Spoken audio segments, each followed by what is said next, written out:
I'm Afshin Rattan, so you're watching Going Underground, broadcasting from our studios in central London. Coming up in the show, we speak to the former mayor of Hiroshima about the legacy of US genocide in Japan. The former mayor of Hiroshima was one of the stars at yesterday's Genocide Memorial Day in London. US nuclear bombs destroyed the cities of Hiroshima and Nagasaki to rubble in August 1945. Today, more than 70 years after the war, thousands still suffer the devastating after effects of radiation and unfathomable emotional pain. Britain's Labour Party, led by Jeremy Corbyn, looks set to oppose nuclear proliferation in Scotland, whilst the government, along with mainstream media, supports the upgrade of the Trident nuclear weapons system. Hiroshima's former mayor, Dr. Tadatoshi Akiba, is now president of Mayors for Peace, and he joins me now. Thank you so much for coming on the show. There was a big war anniversary year in 2015. School textbooks here still say, okay, nuclear weapons are bad, but actually they can do good, as they did in Hiroshima and Nagasaki to end the Second World War. What's your take on that? Right. There were two very important events during World War II, and one was the Holocaust experience, of course, and the other one was Hiroshima and Nagasaki bombings by nuclear weapons. And however, I believe that there is a big difference between the two.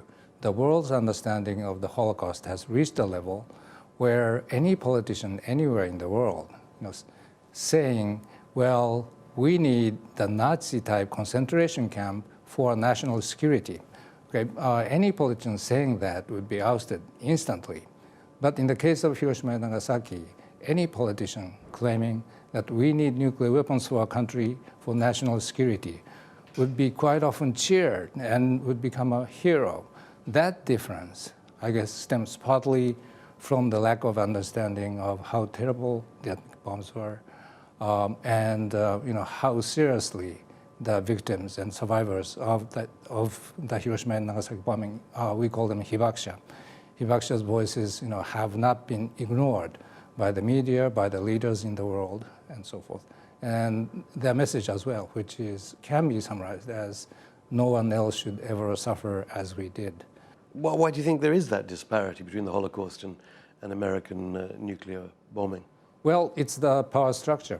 There are 9 nuclear weapon states, and in total they possess 16,000 nuclear warheads.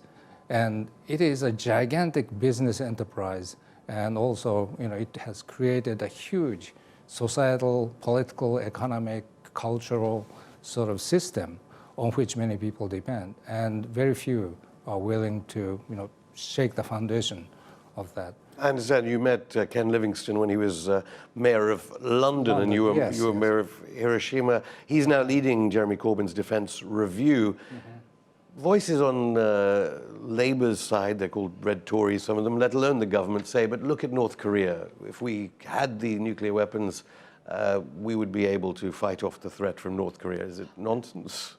Yeah, it's nonsense. How would you fight North Korea with a nuclear weapon? I mean, people are emphasizing North Korea too much. North Korea cannot use its nuclear weapon against Japan or China or Korea.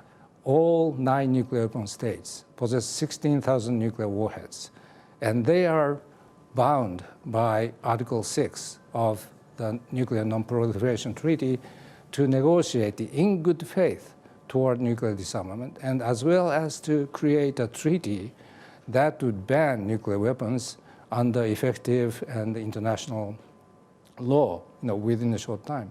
But they haven't done anything. And as a matter of fact, the Republic of Marshall Islands, where the United States conducted nuclear tests over, just about 10 years, and created basically a hell in the beautiful South Pacific.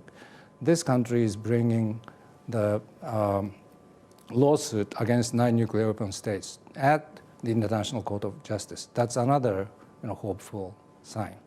So, as you say, Article 6 doesn't seem to be abided by many states. Military people oppose the upgrade of Trident here on the basis of strategic concerns, not the moral concerns.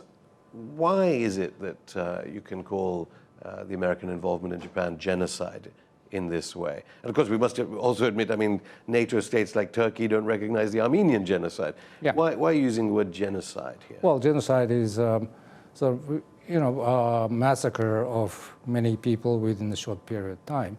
And over history, there have been many, many genocides. And again, what you call genocide is often determined not by necessarily the people who suffered, but by those people who write history. That means that those who possess power.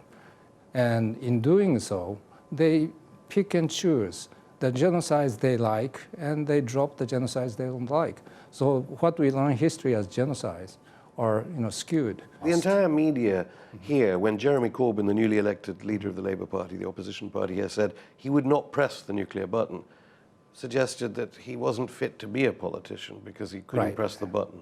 Having a nuclear button should be a shame for that country, for the mentality, for the intelligence, for the morality of the country that actually possess it.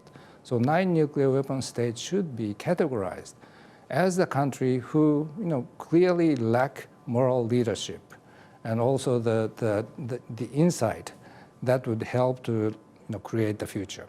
But the world is upside down. The military type of thinking that we have these weapons, we have to rely on them type of thinking has pervaded the society so long.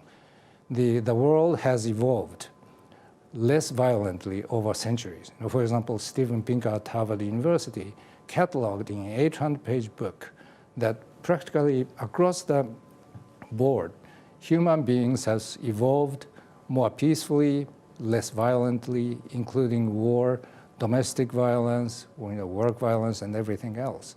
And that's because we have made such an effort. We have abandoned the status quo thinking of something which would promote violence. So saying that, okay, pushing a button is a manly sort of act, it's a courageous act. That kind of thinking should be attacked, and say that no, the existence of the button itself is contrary to human values and what the human beings made ourselves to be over the years. Dr. Tadanoshi Akiba, thank you. Thank you.